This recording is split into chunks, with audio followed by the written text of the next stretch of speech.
delighted this morning to talk at this Betty Bayley Brunch because I think Betty Bayley is a person who doesn't get enough attention these days. We all hear lots about St. Elizabeth Ann Seton. If you go to the museum at Emmitsburg, which I encourage you to do at some point, there's this entire shrine dedicated to her. There's a wonderful series called Seeker, Servant, Saint that sort of charts her life. And just a year ago, the Sisters of Charity of New Jersey invited the Sisters of Charity of New York to celebrate her feast day, St. Elizabeth Ann Seton's feast day, with the theme Seeker, Servant, Saint. And associates and sisters from the two communities spoke about those aspects of her life. And if you're interested in that, it's available in Vision magazine on the Sisters of Charity website. But who is not inspired by a saint? I mean, in fact, it's kind of intimidating in a way to hear all these things about St. Elizabeth Ann Seton. And the temptation then can be to put her up on a pedestal, put her up on a shelf, and think, well, she's got nothing to do with me. And that's why I love that this is the Betty Bayley Brunch. I think that Betty Bayley is a great starting point for our own personal journeys of faith, and also for the mission of this university and all of its component pieces. So who is this Betty Bayley? Well, like many women, when she got married, she took her husband's name, and her husband was William Seton. So she is the young, unmarried Elizabeth Ann Seton. Centuries before she became a saint, and many years before she became the foundress of the Sisters of Charity. In fact, Betty Bayley wasn't even Catholic. Sorry if that's a spoiler. But just like the women and men who we saw in this video, she was a woman of compassion and a woman of action. She put others first. She went above and beyond to help others succeed and to help her community members in need. A lot like everyone in this room, quite honestly. Betty was born in the British colony of New York on August 28, 1774, before this was even the United States. Her mother, Catherine Charlton Bayley, was the daughter of a prominent Episcopal clergyman, and Betty, her parents, and all her close relatives were Protestants. They weren't Catholic. Unfortunately for Betty, her mother died when she was only 3, shortly after giving birth to Betty's next younger sister. Betty's father, Richard Bayley, was a physician and a professor. He loved research like any good professor does, and he was passionate about improving public health. During the Revolution, he was on the other side. He was a loyalist. He actually served as a doctor in the British Navy. And so one can imagine that he didn't see his young family very much during the war. Afterwards, he was a prominent physician and professor in the burgeoning university system here in New York. And like any good faculty member, he devoted a lot of time to research. For him, that meant going back to England to study with the best physicians in London. So again, he was absent for long periods of time in young Betty's life. His hard work and commitment to public health, however, was rewarded. He was appointed one of the first health officers of New York City.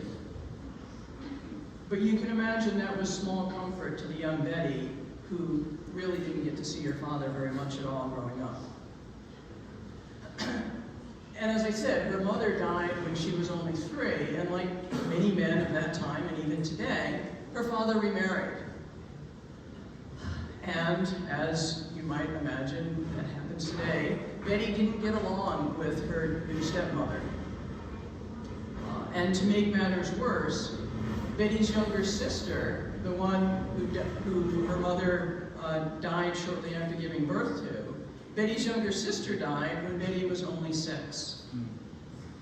So this young woman grew up in a troubled household, feeling at times very much like an orphan, and had an indifferent stepmother, a bunch of step-siblings eventually, but not a lot of time with her father, who she adored. Can any of us relate to having a family like that, somewhat dysfunctional at times? Can our students? I certainly know many students at Cooper Union who have very difficult home lives. Betty found solace from her troubles in God and in nature. She spent summers at her Uncle William Bailey's home in what was the countryside of New Rochelle at the time. There she delighted in every little leaf and flower, animal, insect, shades of clouds, or waving trees.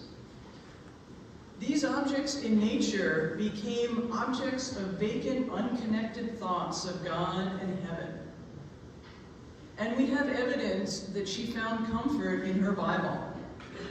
Pages of her favorite Psalms were lovingly copied out, and those are preserved at the museum in Emmitsburg. Like Betty, can we find God in nature and in our surroundings? But even with these comforts, she was no stranger to despair. Perhaps because of family disagreements, the teenage Betty even contemplated suicide. Prayer pulled her through those dark times, but not all students today have Betty's faith.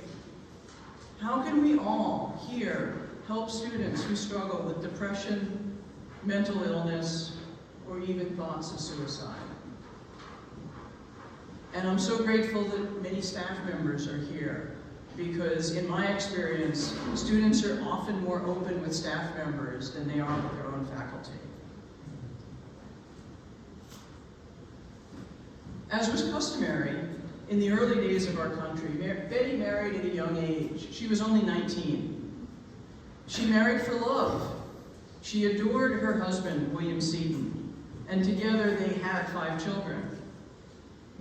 But when her father-in-law passed away and his wife had predeceased him, William Seton, as the oldest child and the oldest son, became responsible for his younger siblings.